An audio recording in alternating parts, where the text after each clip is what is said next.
Heritage walk पर और अभी हम सातपुला लेक देख कर आए हैं और अभी हम खिड़की मॉस्क जा रहे हैं एंड इट्स हॉट, गर्मी लग रही है बट इट्स नाइस। सातपुला लेक का एक पार्ट था विच इज़ वेरी ब्यूटिफुल, तो let's see how it goes. धूप तेज़ हो रही है। 1325 AD में क्या हुआ कि हज़रत निज़ामुद्दीन औलिया जो बहुत प्रोमिनेंट सूफी हैं दिल्ली के, उनकी डेथ हो जाती है क्या कहते हैं आपके ग्यासपुर विलेज में, जो आज आपका निज़ामुद्दीन वाला एरिया है। जब उनकी डेथ हो जाती है तो वो उनके जो डिसाइपल थे, उनका नाम था ख्वाजा नसीरुद्दीन चिराग दहलवी साहब। तो ख्वाजा नसीरुद्दीन चिराग दहलवी साहब का जो प्रॉब्लम था वो ये था कि ये कव्वाली नहीं सुना करते थे। जो दूसरे कंटेम्प्रेरी डिसाइपल्स थे जो निज़ामुद्दीन औलिया के मुरीद थे, उन्होंने ये कि उन्होंने फोर्स किया कि आप कव्वाली क्यों नहीं सुनते हैं। तो ये एक मेजर रीज़न था कि वो ग्यासपुर छोड़ करके इस जगह पे आ गए। तो तब तक ये जगह जहाँ पनाह नहीं थी। तो जब यहाँ पे आए तो ये बेआबान पूरा जंगल हुआ करता था यहाँ पे। तो यहाँ पे एक छोटा सा ये पौंड ही था जो जहाँ पे उन्होंने अपनी खानका बसाई है। जैसे उनकी दरगाह जहाँ पे पीछे कल हम लोग विजिट कर चुके हैं, जैसे आपने देखा। तो वो क्या करते थे, वो इसी पानी से वज़ू किया करते थे। वज़ू आप समझते हैं, जो आप जब आप प्रेयर्स नमाज पढ़ते हैं तो आपको फेस, हैंड्स और लेग्स आपके धोने होते हैं, तो वो यहाँ धोया करते थे। तो कहते हैं जब नसीरुद्दीन चिराग दहलवी साहब यहाँ वज़ू करते थे तो एंजल्स आते थे आसमान से, और जो पानी यूज़ करते थे उसे एक बॉल में लेकर के वो हेवन में लेके जाते थे। और इतनी पायस पर्सनालिटी थी हज़रत ख्वाजा नसीरुद्दीन चिराग दहलवी साहब की यहाँ पे। तो इसी जगह से वो वज़ू किया करते थे। लेकिन 1326 में जो उनका फोर्ट था मोहम्मद बिन तुगलक का, उसका नाम था अदीलाबाद फोर्ट। उन्होंने अदीलाबाद फोर्ट छोड़ दिया क्योंकि हज़रत निज़ामुद्दीन औलिया ने उस पूरे तुगलकाबाद ही को कर्ज दे दिया था। शायद आप जानते होंगे, आपने बहुत फेमस डायलॉग एक सुना है, वो फिल्मों में बहुत आता है, अभी दिल्ली दूर है।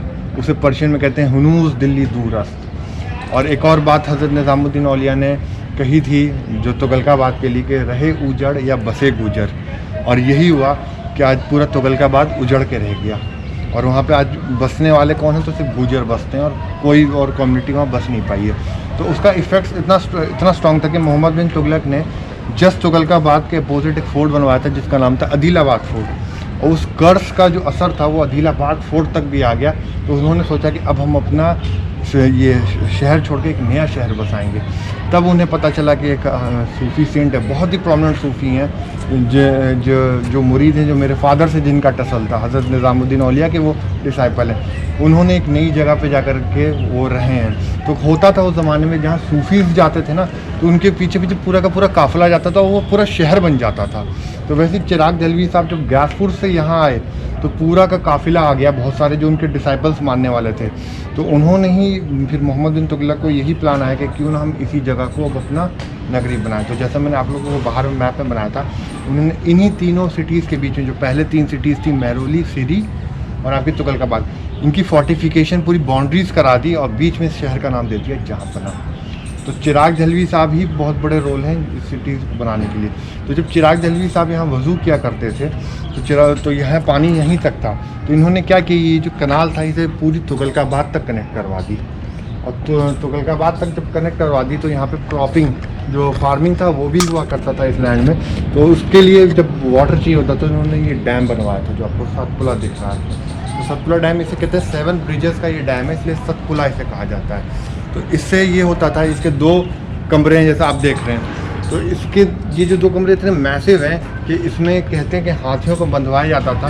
और जो कहते हैं कि कई सारे सोल्जर उसे घुमाते थे हाथों से कि वो गिरे और पानी स्टॉप हो जाए, नहीं उठाना होता तो फिर उन्हें घुमा करके ऐसे, हाँ, हाथी उसे पुल करते थे। और जो दूसरे आदमी थे ना, उसे जो रोल होता है ना उसका, वो चलाते थे। जैसे मैं आपको कैसे बताऊँ, जैसे वेल में अगर आप देखेंगे कभी वेल को ऐसे खींचा जाता है पानी, और कुछ होता है कि लोग ऐसे खींचते हैं, जैसे धान की कटाई होती है ऐसे व्हील होता है, वैसे ये हाथियों से पुल करवाते थे इसमें। और बहुत सारे जो सोल्जर्स थे वो रह करके उसे पूरी फोर्स पे खींचा जाता था कि पानी रोकने के लिए या तो उसकी शटर गिरा दो।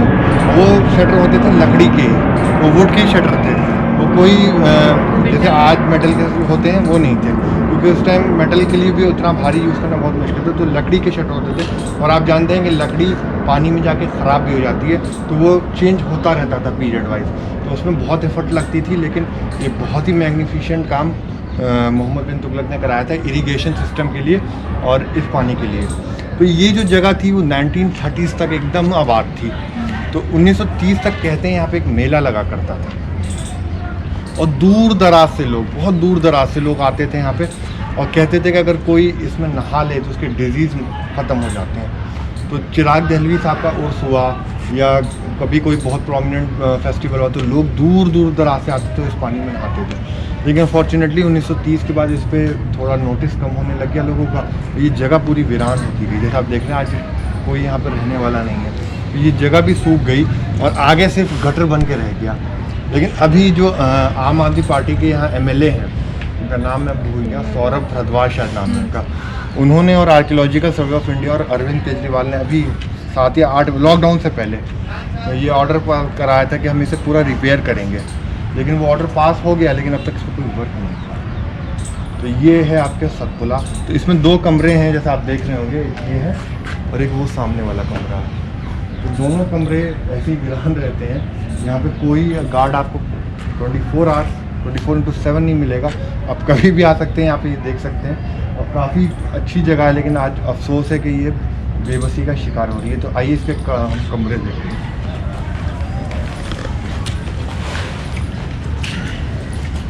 अभी लगता है यहाँ पे सफाई हुई है, क्योंकि जब हम लास्ट टाइम आए थे यहाँ बहुत ज़्यादा गंदगी थी। अभी लगता है इसमें ये कमरे हैं, आप ये देख रहे हैं, इसमें ये दीवारें दी गई हैं खोली हुई, सॉरी विंडो, इससे वॉच किया जाता था कि कौन से पीछे से लोग जा रहे हैं। जैसे मैंने आपको बताया था कि यहीं से जहाँ पर की बाउंड्रीज जाती थी, इसके बाहर पूरा जंगल वाला एरिया था। तो ये जो जगह है आपकी सतपुला, ये एकदम कॉर्नर पे है और इसका सेंटर पता है वो कौन सी जगह है? जहांपना का सेंटर। यहाँ से मोहम्मद बिन तुगलक रूल किया करते थे। जहांपना वो विजय मंदिर हौस खास मेट्रो स्टेशन के पीछे वो सेंटर था इस जगह पर जहाँ पर रूल किया जाता था।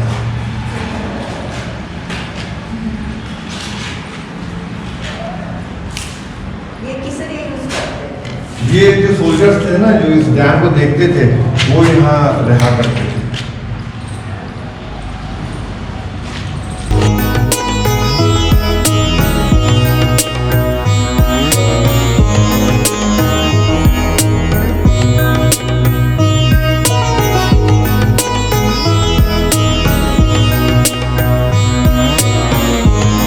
लकड़ियाँ मैं बता रहा था जो ये खींचते थे वो इन्हीं होल से जाके बंद हो जाती थी नीचे और जिससे पानी रुक जाता था। जब इसे उठाया जाता था तभी पानी पास हो जाता था। और ये किनार इधर निकल रही थी तुगलकाबाद, क्योंकि तुगलकाबाद इस साइड पे और शुरू होती है वहाँ से। देखिए पूरा सिस्टम इसका बना हुआ है। तो जो किनार की बाउंड्रीज हुआ करती थी कोई वो यहाँ पे बाउंड्रीज नहीं थी, ये बल्कि बाउंड्रीज थी तो देखिए वो नीचे से निकल जाती थी। वो नीचे तो पूरा पानी निकलने का सिस्टम है।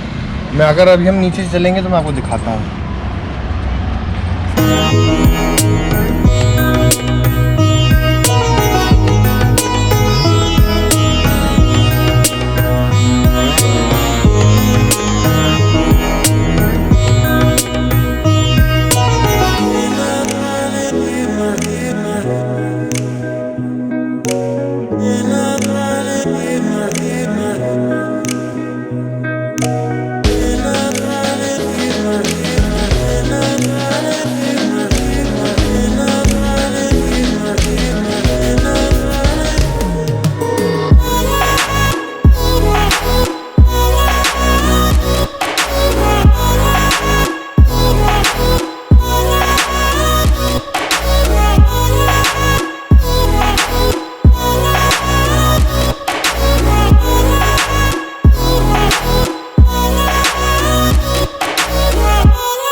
जो लकड़ी थी ना वो यहीं पे गिरती थी और पानी यहाँ नीचे से फ्लो होता था।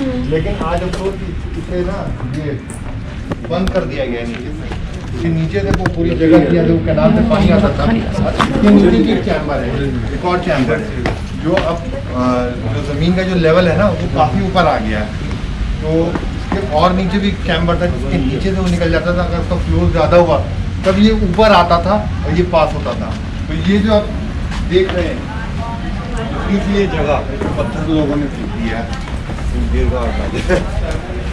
तो इतनी सी जगह पे ही वो बंद होता था। गेट नहीं, वो जो वुडन था अच्छा, वुडन, हाँ वो यहीं गिरता था शटर, यहीं बंद होता था, यहीं से उठाया जाता था।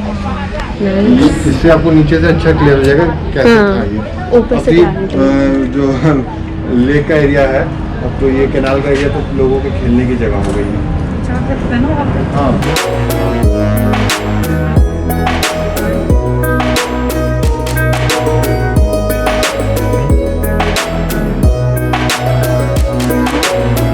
कहाँ से पानी आते थे इतना? ये यहीं का पानी था, जो लोकल जो पाउंड था उसे पूरी कैनाल बनवा दी गई थी कि उसका पानी फ्लो कर जाए और फ्लो आर्टिफिशियल तुगलकाबाद तक निकल जाए। अपने आप से हो गया।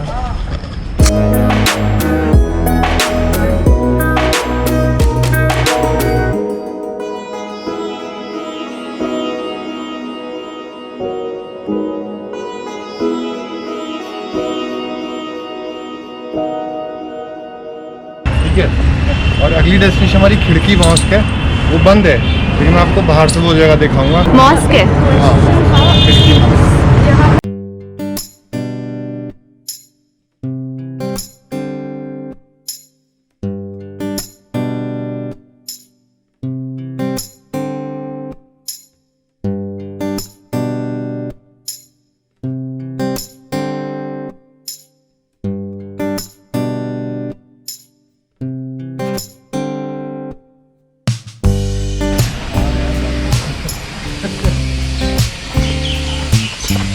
Wow.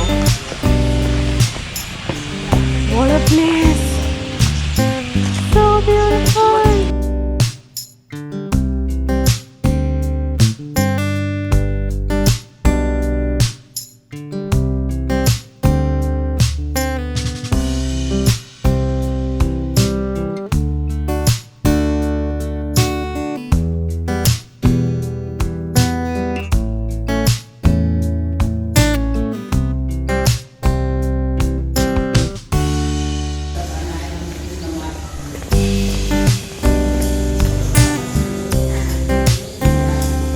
कितनी सुंदर जगह है। I'm going to cry. It's so beautiful.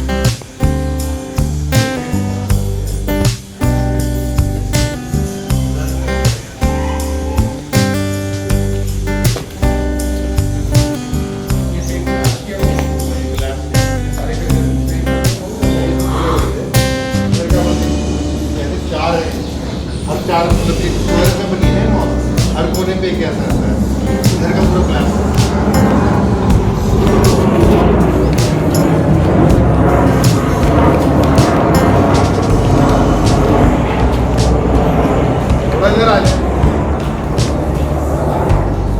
अपना जो फर्दर वो लेके गए थे वो टेरिटरी वारंगल तक लेके गए थे। तो वारंगल में एक साहब उन्हें मिले जिनका नाम था खाने जहाँ जुनन शाह तेलंगानी, क्योंकि आज आप जानते हैं वारंगल तेलंगाना में है और इसे तेलंगानी का लक़ब से बुलाया जाता था। तो वो पहले अर्ली पहले वो एक नॉन मुस्लिम एक हिंदू थे जो इस्लाम से इंस्पायर्ड होकर के इस्लाम में वो कन्वर्ट हो गए, और कन्वर्ट होने के बाद उन्होंने इस्लाम एक्सेप्ट कर लिया और उसी ज़माने में वो दिल्ली आए। इस्लाम कन्वर्ट होने के बाद वो दिल्ली आए, तो दिल्ली में वो नए नए इस्लाम में कन्वर्ट हुए थे। तो उन्होंने जो कॉलीग्स थे अपने उनसे पूछा कि इस्लाम में सबसे बेहतरीन चीज़ क्या है जिससे मुझसे खुदा राज़ी हो जाए। तो उन्हें किसी ने सजेशन ये दी कि आप खुदा का घर बनवाएं जिससे खुदा आपसे राज़ी हो जाता है। खुदा का घर क्या होता है? ये मस्जिदें होती हैं। तो टोटल खाने जहाँ जुनन शाह तेलंगानी ने 7 मस्जिदें दिल्ली में बनवाई है। ये golden age of mosque building कहा जाता है तुगलक एरा को।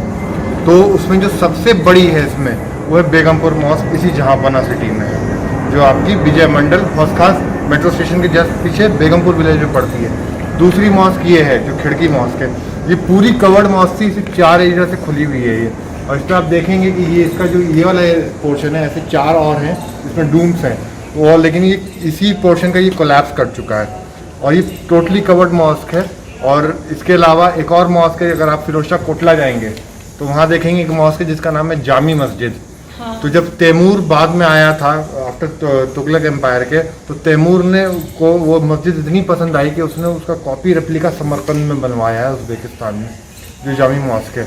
और एक और मॉस्क है जो एकदम आखिरी स्टेज पे बनी है 1387 में, उसका नाम है कलान मस्जिद। कभी आप तुर्कमान गेट जाएंगे या मैं तुर्कमान गेट की आपको वॉक पे ले जाऊँगा तो वो मॉस्क दिखाऊँगा, और वो ही एक सिंगल ऐसी मॉस्क है जो एक्टिव है और काफ़ी अच्छी है। जैसे आप इसकी बाउंड्रीज देख रहे हैं, पूरी मॉस्क इन्हीं पत्थरों से बनी है, लेकिन इन पे उन्होंने पूरी की पूरी उन्होंने बहुत अच्छी प्लास्टिक कराई है और कलान मस्जिद काफ़ी खूबसूरत हो चुकी है पहले से। इसके अलावा 3 मॉस्क और थी लेकिन वो है नहीं। जैसे मैं बात करूँ तो एक थी मस्जिद वाक़िया जो हज़रत निज़ामुद्दीन एरिया में थी, लेकिन आज सिर्फ उसकी बाउंड्रीज या आपको ऐसी दीवारें नज़र आ जाती हैं और कुछ नहीं नज़र आता है। जो वहाँ एंट्री के साइड में है? नहीं, पीछे की साइड, पीछे के साइड में। और एक और मॉस्क थी कालू सराय में ही, जो आपका बेगमपुर के जस्ट पीछे वाला एरिया है। कालू सराय मॉस्क थी, वो भी अब सर्वाइव नहीं करती है। और एक मॉस्क कहते हैं कि उन्होंने शायद प्रगति मैदान या पुराना किला के साइड बनाई थी, वो भी नहीं है।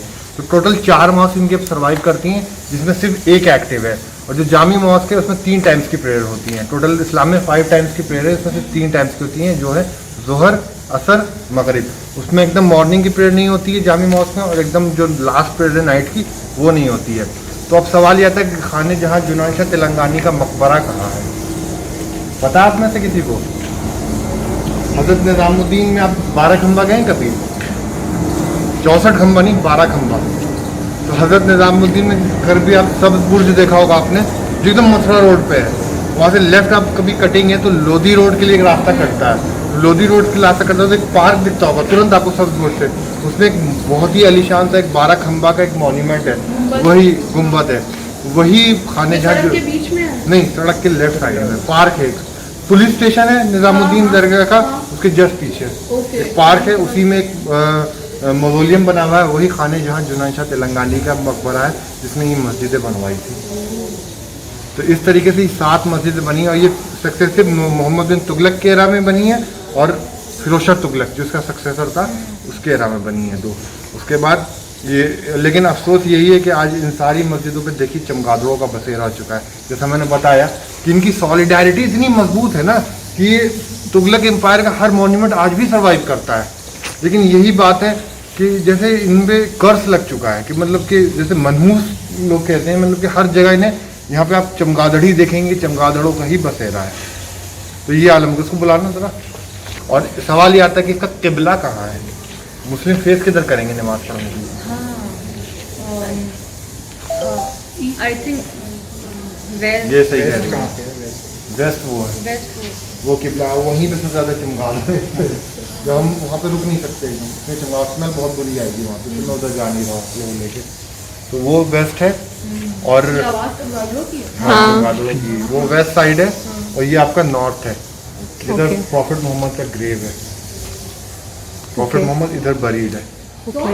प्रॉफिट मोहम्मद इस्लाम डायरेक्शन में, इस डायरेक्शन में बरीड है, इस डायरेक्शन में बरीड है। हाँ नहीं बरीड है इस डायरेक्शन, क्योंकि जब मैं अगला जो टूम आपको ले चलूँगा शेख यूसुफ कत्ताल का, तो उस डायरेक्शन से मैं आपको बताऊंगा कि वो किधर फेस कर रहा है। जिधर सूफी सेंट या किसी भी मुस्लिम पर्सनैलिटी की ग्रेव होती है ना, उसका हेड उधर ही होता है, वो उधर ही फेस करते हैं। मतलब प्रॉफिट मोहम्मद के कदमों की तरफ उनकी फेसिंग हो जाती है। और प्रेयर्स होती है मक्का के साइड में, और मक्का होता है वेस्ट में, और ये प्रॉफिट मोहम्मद की ग्रेव नॉर्थ में।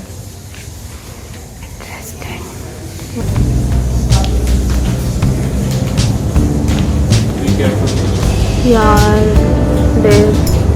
इतनी सुंदर जगह है, मतलब इट्स ओवरवेलमिंग। मैं ऐसी बहुत जब मैं बहुत सुंदर जगह देखती हूँ ना, मेरा मन भर आता है, पता है? पता है। अभी वही हुआ है, जैसे मैं अंदर आई ना, इतनी सुंदर Waheguru.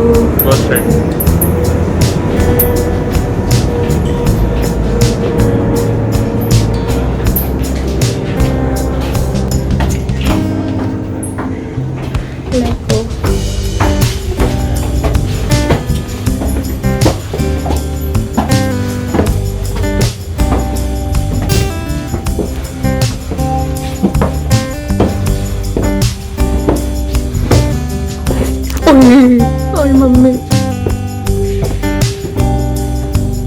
Wow, oh my God, you serious?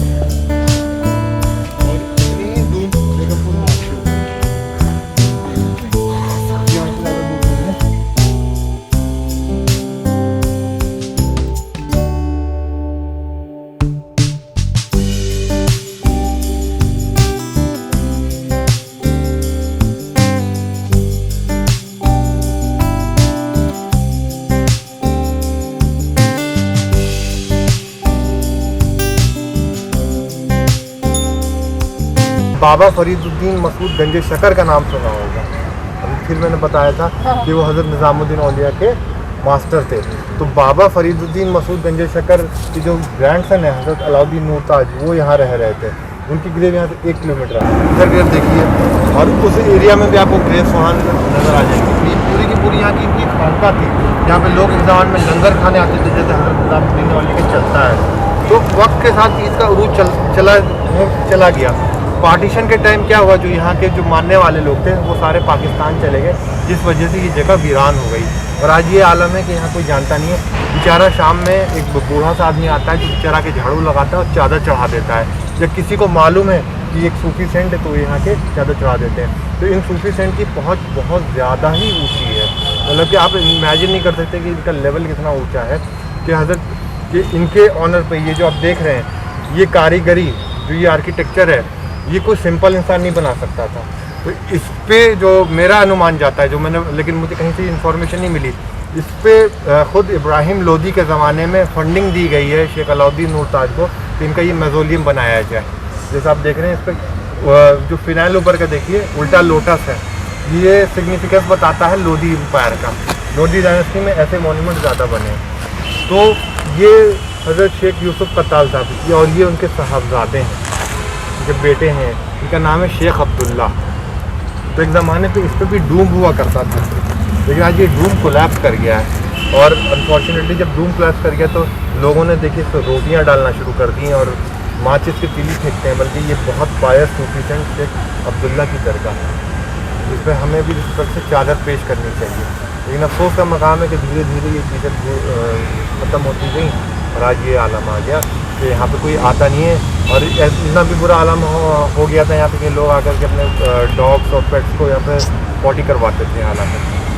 तो इन्होंने ऐसा इन्हें बहुत अच्छा स्टेप किया कि इन्होंने, तो इनके बारे में ज़्यादा इन्फॉर्मेशन जितनी थी, जितनी मैंने लिखी है किताबों वो बता दी, क्योंकि है नहीं इनके बारे में। और मिलेगी तो बहुत पुरानी किताबों में मिलेगी, जैसे मज़ारात दिल्ली में कुछ बातें मिल गई, तो मैंने उसी से पूरा कंपाइल करके अपनी किताब में लिखा है चीज़ें कि कहाँ कहाँ से मैंने उर्दू की पुरानी बुक से इंफॉर्मेशन निकाल करके उस बुक में मैंने कंपाइल किया। तो आप ये बुक लेकर के इसके बारे में अच्छे से जान सकते हैं। बाकी वक्त आज कम है, मैं सूफिज़्म के बारे में अगर आप लोगों को इंटरेस्ट तो मैं बताऊँगा, नहीं है तो फिर हम ऐसे चलेंगे आगे। तो आपको सुनना चाहते हैं तो सुनिए, नहीं तो फिर हम आगे डिस्कशन चलेंगे। फिर से कल मैंने शायद वापस सुनाया था। देखिए सूफिज़्म क्या है, सूफिज़्म ये मान लीजिए कि एक मोहब्बत है। मोहब्बत ये है कि खुदा के अलावा उसके लिए कुछ एग्जिस्टेंस रखती ही नहीं है कोई चीज़ें। तो सूफिज़्म में 2 तरीके के सूफीज़ होते हैं, एक होते हैं सालिक और एक होते हैं मज़रूब। सालिक सूफीज़ वो होते हैं, जैसे मैं लाइव एग्जांपल आपको दूँ तो हज़रत ख्वाजा निज़ामुद्दीन औलिया, ये वैसे सूफीज़ हैं जो अपने ज़िंदगी में भी लोगों से मिला करते थे और इनके साथ मतलब रहा करते थे। इसलिए आज भी आप देखेंगे ना कि लोग उनकी दरगाह पे जाते हैं, विज़िट कर रहे हैं। ख्वाजा नसीरुद्दीन चिराग जली जहाँ कल गए, हज़रत ख्वाजा निज़ामुद्दीन औलिया, तो इनके ये लोग बहुत ही पायस सूफीज़ थे।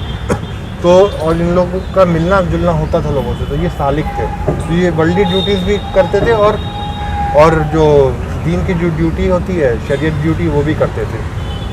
और वैसे एक सूफ़ी होते हैं मज़लूब, और मज़लूब वो होते हैं जो दुनिया से कट ऑफ हो जाते हैं, कट ऑफ होकर के ऐसे जंगलात में इबादत करते हैं। तो इनके ऊपर जो मुझे लगता है कि मेरा जो आइडिया जाता है कि ये होता है मज़लूब सूफ़ी। इस वजह से आज लोग यहाँ नहीं आते हैं, क्योंकि मज़लूब सूफ़ी वो होता है जो दुनिया से कट जाता है और बाद इसके डेथ के बाद भी लोग यहाँ नहीं आते हैं, उसके कब्र पर नहीं आते, क्योंकि वो खुद नहीं चाहता है कि कोई उनके यहाँ तक पहुँचे। तो सूफीज़्म में डिफरेंट रैंक्स हैं। तो अगर मैं रैंक की बात करूँ तो सबसे जो लोअर दर्जे का रैंक है वो होता है मुर्जाउद दावात का। मुर्जाउद दावात का वो रैंक है जिसमें एक बंदा है जो सूफ़ी बनाया, और सूफ़ी कोई एक्स्ट्रॉर्डिनरी पर्सन नहीं है, वो आपके हमारे तरह एक इंसान है, वो कोई गॉड नहीं है, वो कोई एक्स्ट्रॉर्डिनरी कोई सुपर नेचुरल पावर नहीं है, वो हमारी तरह इंसान है, लेकिन उसने अपने आप को इतना इस चीज़ में इस जर्नी में अपने आप को पीसा है ना कि वो इस लेवल में पहुंच गया है। क्योंकि इस स्टेज में जो सूफीज़म में आप में हमारे जैसा कोई बंदा जाता है एक सूफी शेख से मुरीद होने के लिए, तो वो मुरीद होता है तो वो सिर्फ 2.5 साल के लिए वो देखता है बंदा जिसका सूफी शेख है कि वाकई में ये इस राह पे चल पाएगा कि नहीं, लेकिन 2.5 साल में उसकी पूरी की पूरी उसकी तरबियत की जाती है। तो उस तरबियत में होता है कि उसे अपनी जितनी भी दुनिया की डिज़ायर्स हैं, वर्ल्डली डिज़ायर्स, उन्हें मार देना होता है। तो उसमें क्या होता है, वर्ल्डली डिज़ायर्स में ये नहीं कि आपको ये खाना पसंद है तो आप ये छोड़ दें, उसमें ऐसा होता है कि आपको अपने आप को डिग्रेड करके जो खुदा की मखलूक है, जो और लिविंग बींग्स है, उनको आपको ऊपर समझना है, ना कि सिर्फ ह्यूमन। मैं लिविंग बींग्स की बात कर रहा हूँ जिसमें एनिमल्स भी आ जाते हैं और जो लिविंग प्लांट्स भी हैं, उन्हें भी ये लोग ऊपर दर्जा देते हैं अपने ऊपर से। तो कभी कोई बंदा जब जाता था उस ज़माने में किसी सूफी से मुरीद होने के लिए, तो क्या करते थे, जो शेख थे वो उनके बाल शेव कर देते थे, आईब्रो शेव कर देते थे, क्योंकि इस तरीके से वो बंदा बसूरत दिखेगा, अगली दिखेगा, तो उसकी अना मरेगी। अना आप समझ रहे हैं, ईगो मरेगा कि मैं इतना बसूरत हूँ, सामने वाला इतना खूबसूरत है, तो इससे अना मरती है। तो इस तरीके से इनका ये करा देते थे, और इन्हें 1 साल के लिए काम दिया जाता था कि जो खानका, ऐसी खानका होती थी इस ज़माने के साथ देख रहे हैं, ऐसी खानका होती थी इस ज़माने में। इन खानकाओं में कहा जाता था कि जाकर के लोगों के जूते सीधे करें। खानका में जो विजिट कर रहे हैं लोग, उनके जूते सीधे कराए जाते थे, उनके झूठे बर्तन धुलवाए जाते थे कि उसकी अना मर जाए। ये पहला साल होता था खिदमत टू पीपल, पब्लिक की सर्विस करने के लिए। और जो सेकेंड ईयर होता है, ये सर्विस होता है गॉड की, कि आप अपने हार्ट को गॉड की तरफ इंक्लाइन कर दो और कह दो दिल से, ये मान लो गॉड सबसे सुप्रीम पावर है और मेरी कोई एग्जिस्टेंस नहीं है। तो इस तरीके से ये सेकंड पावर होती है। और तीसरा जो साल होता है उसमें होता है कि अपने हार्ट को इसकी सफाई करो, कल्ब की। अगर ये 3 स्टेज जब पार कर गए तो सूफी 3 साल बाद, 2.5 साल 3 साल बाद बता देता है कि तुम इस लाइन में आ सकते हो, नहीं अगर तुमने कोई से भी इसमें मिस किया तो वो कह देगा भाई आपके लिए राह नहीं है। ये कोट मैं बता रहा हूँ आपको दाता गंज बख्श अली हजवेरी साहब का, एक बहुत प्रोमिनेंट सूफी हैं जो लाहौर में, जहाँ से ये आए थे, और बहुत फेमस दरगाह है दाता गंज बख्श अली हजवेरी साहब की, और वो पहले सूफी हैं इंडियन सब कॉन्टिनेंट के, जो 977 ईयर्स पहले आए थे। तो ये कशफुल महजूब उनकी बहुत फेमस किताब है, उसमें उन्होंने लिखा है कि कशफुल महजूब के बारे में मैं ये बता दूं, मैंने भी उसमें से कई सारे कोर्स अपनी किताब में मेंशन किए। कशफुल महजूब वो किताब है, दाता साहब फरमाते हैं जिसका कोई मुर्शिद नहीं, उसकी वो किताब मुर्शिद है। मुर्शिद मतलब जिसका स्पिरिचुअल शेख नहीं, अगर वो किताब पढ़ के समझ जाए तो वही उसको गाइड कर देगी, उसको कहीं कॉन्फ्रेंसिंग की जरूरत नहीं है। तो उस किताब से मैंने आपको बताया। तो इसमें 2 स्टेजेस होती हैं, एक होती है फ़ना और बका। आपने सुना होगा फ़ना बका का, सूफिज़म में बहुत वर्ड यूज़ किया जाता है। इंसान को खुदा ने 3 चीज़ों से तख्लीक की है। एक तो इंसान का दिल बनाया, एक इंसान की बॉडी बनाई, और एक इंसान का सोल बनाया। ये 3 चीज़ बनाई है, एक बॉडी है, एक उसके अंदर दिमाग और एक दिल है, और एक सोल है। तो क्या ये तीनों चीज़ें आपस में इंटरकनेक्टेड है, लेकिन सूफ़ी क्या करता है, अपने सोल को डिस्ट्रैक्ट कर देता है इन चीज़ों से। दिमाग और दिल जो उसको बोल रहा है वो करेगा नहीं। तो जब वो डिस्ट्रैक्ट करता है ना, तो अगर कोई भी बंदा सोल को हटा दे, क्योंकि हमें जो फील होता है, तो हमें टच, जैसे हमने टच किया अपने आप को, तो पहले सेंसर गया माइंड में, माइंड के बाद फिर वो सोल फील करती है कि अच्छा ऐसा हुआ। तो ये तीनों चीज़ देखें, बॉडी, माइंड और सोल आपस में इंटरकनेक्टेड है। तो यही होता है कि जब सूफी जो होता है ना, वो अपने सोल को डिस्ट्रैक्ट कर देता है। आप उसको जितना परेशान करिए, लेकिन वो नहीं आपकी बातों को लेगा। तो ये इसको कहते हैं फ़ना, कि वो फ़ना हो गया खुदा के इश्क में, क्योंकि उसने खुदा को कनेक्ट कर लिया, तो उसके लिए बॉडी और माइंड कुछ रह नहीं जाता है, और जो बच जाता है उसे कह देते हैं बका। तो ये होता है कॉन्सेप्ट फ़ना और बका का, कि बका में सिर्फ बॉडी और दिमाग रह गई, और फ़ना तो आपकी रूह हो गई जो खुदा से जाकर के जुड़ चुकी है। ये होता है संदेश पता लगा। इसी फील्ड में कुछ स्पिरिचुअल और मिस्टिसिज्म की पावर्स मिलती है। जो सबसे लोअर दर्जे की पावर है, जो सूफी को सिर्फ 2.5 साल के ही में मिल जाती है, उसे कहते हैं कशफुल महजूब।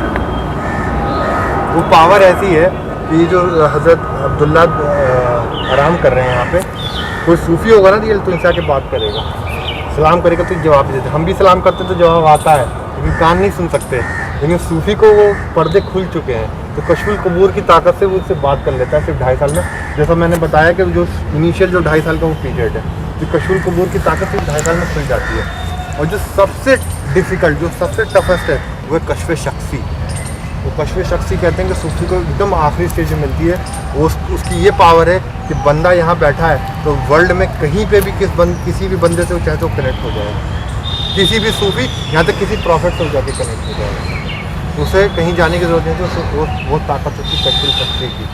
और तो मैंने अब आपको एक बताया था मुर्जाउद दावत का। मुर्जाउद दावत में सूफी हाथ उठा के दुआ करता है। और जो सबसे अपर रैंक है उसे कहते हैं साहिब अमर। जैसे हज़रत निज़ामुद्दीन औलिया, हज़रत चिराग दहलवी, हज़रत कुतुबुद्दीन बख्तियार काकी, ख्वाजा गरीब नवाज अजमेर शरीफ, ये सब साहिब अमर रैंक के बुज़ुर्ग हैं। इन्हें हाथ उठाने की ज़रूरत नहीं होती, ये सोच लेते हैं और हो जाता है। इसलिए आपने देखा होगा कि उन्होंने बोला हुनूस दिल्ली दूर तो गयासुद्दीन तुगलक दिल्ली पहुँच ही नहीं पाया। चिराग दहलवी साहब ने बाउल में पानी लिया और टच किया तो लाइट जल गई उसमें। ये सब मिस्टिकल पावर हैं जो इन सूफियों को खुदा ने अपनाई। क्योंकि सूफी सिंपल वर्ड में ये समझ लीजिए, they are the friends of God. क्योंकि फ्रेंडशिप में आप जानते हैं कि दोस्त के लिए क्या करता है। तो खुदा कहता है कि तू मुझसे राज़ी, मैं तुझसे राज़ी। तो ये दोस्त हैं खुदा के, इसलिए खुदा आज भी इनकी कब्रों को आबाद रखे हुआ है। चाहे जितने मानने वाले इनके ना अगेंस्ट आ जाएँ, लेकिन ता क़यामत खुदा ने वादा लिया है कि हम इनको, अपने दोस्तों को इस ज़मीन से मिटने नहीं देंगे। इसलिए इस्लाम में कई सारे और भी सेक्ट हैं जो इनको नहीं मानता है और इनके अगेंस्ट भी बोलता है, लेकिन उससे कोई फ़र्क नहीं पड़ता है। आज भी इनकी दरगाहें आबाद हैं, जैसा आप लोग देख रहे हैं। तो ये है सूफिज़्म का एक शॉर्ट में जो मैंने आपको बताया। बाकी अब हम अंदर चलेंगे, लेकिन आप ये तो शूज़ उतारना है और शूज़ उतार करके आप अंदर चलें। मैं अंदर आपको शेख यूसुफ करताल साहब की ज़ियारत कराता हूँ। उम्मीद करता हूँ कि थोड़ा माहौल ठीक हो तो हम दिसंबर जनवरी में यहाँ उर्स सेलिब्रेट कर सकें। मैं खुद चादर लेके आऊँगा, मैं खुद मिठाइयाँ लाऊँगा। कव्वाली नहीं कराऊँगा, कव्वाली यहाँ नहीं परमिशन मिलेगी। तो मैं आप लोगों को वो कल्चर दिखाना चाहता हूँ कि होता कैसे है। और वो कल्चर सिर्फ कव्वाली का नहीं, क्योंकि कव्वाली जो है ना वो सिर्फ सिलसिला चिश्ती में है अलाउड, सिर्फ सिलसिला चिश्ती में। बाकी जो सिलसिले हैं सोहरावर्दी, कादरी, नक्शबंदी, इसमें कव्वाली है ही नहीं। तो आप ज़्यादातर लोग इसलिए चिश्ती सिलसिला इंडिया में फेमस भी हुआ क्योंकि कव्वाली ने ना इंडियन कल्चर को अडेप्ट किया है। क्योंकि म्यूज़िक है, आप जानते हैं कि इंडिया में कल्चर कितना इंपॉर्टेंट रोल रखता है। इसलिए सिलसिला चिश्ती इस वजह से बहुत ही आगे गया है। और ये बात मैंने अपनी बुक में लिखी है कि ये आगे गया क्यों है। और ये बहुत, और दूसरा रीज़न ये भी कि ख्वाजा मोइनुद्दीन चिश्ती की पॉपुलैरिटी भी एक बहुत बड़ा रीज़न है। ये सिलसिला चिश्ती यहाँ इंडिया में काफ़ी ज़्यादा जाना गया है। तो ये जो सिलसिला है ना, ये सोहरावर्दी सिलसिला है। और इन सिलसिले का ये खासियत है कि सोहरावर्दी सिलसिले के जो बुज़ुर्ग हैं ना, उनकी अफेक्शन बहुत रही है सुल्तानों से। और ये लोग सुल्तान के कोर्ट्स में जाते थे। जितने, अगर मैं आपको लाइव एग्जांपल देखूँ तो आपने जमाली का नाम सुना है? शेख फजलुल्लाह जमाली कमाली में है, जो सोहरावर्दी सिलसिले के बुज़ुर्ग हैं। और एक उनके जो मास्टर हैं उनका नाम है शेख समाउद्दीन सोहरावर्दी, वो भी महरौली में। तो शेख समाउद्दीन सोहरावर्दी से बहलोल लोधी, इब्राहिम सिकंदर लोधी आके मिलता था और ये जाते थे उनसे मिलने के लिए। वैसे शेख जमाली तो कोर्ट पोएट थे, वो भी सूफी थे, जो सिकंदर लोधी के कोर्टयार्ड में थे। और बाद में बाबर ने भी उनको वही रोल दिया था।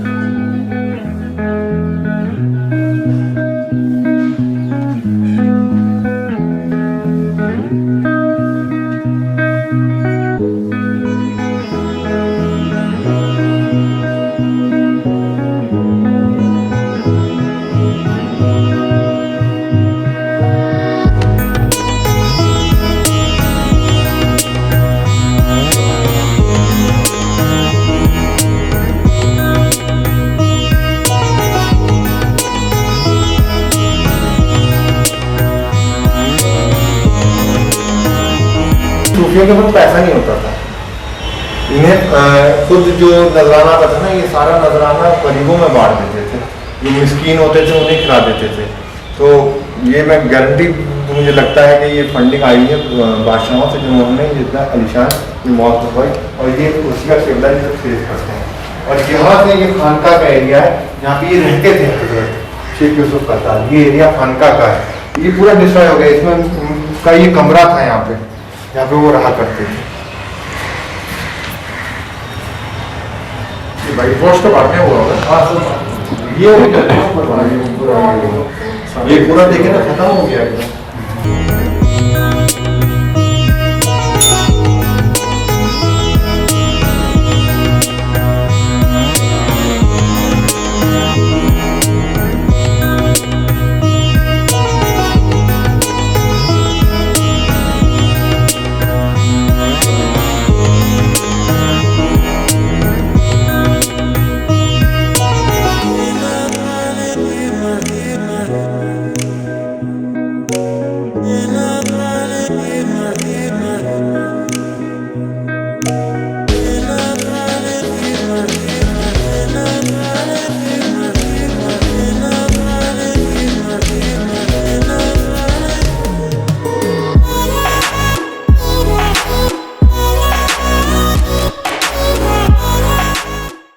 So, हमारा वॉक अभी ख़त्म हो चुका है। गर्मी थी थोड़ी सी, टायरिंग हो गया है, बट बहुत अच्छी अच्छी जगहें देखी हैं and I would definitely recommend और suggest this heritage walk to people.